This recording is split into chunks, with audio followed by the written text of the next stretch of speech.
the first deed that will be asked you on the day of judgment is about your salah.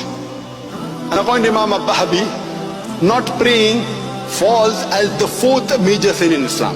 Number one is shirk, second is murder, third is black magic, fourth is foregoing salah. It is the fourth major sin in Islam.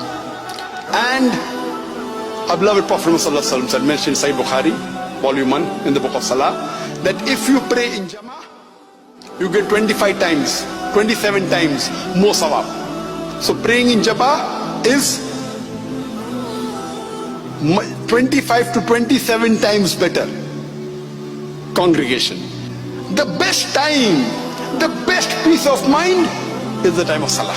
And the best part of Salah is the sujood. So if you know what benefit of Salah, one minor benefit I'll tell you.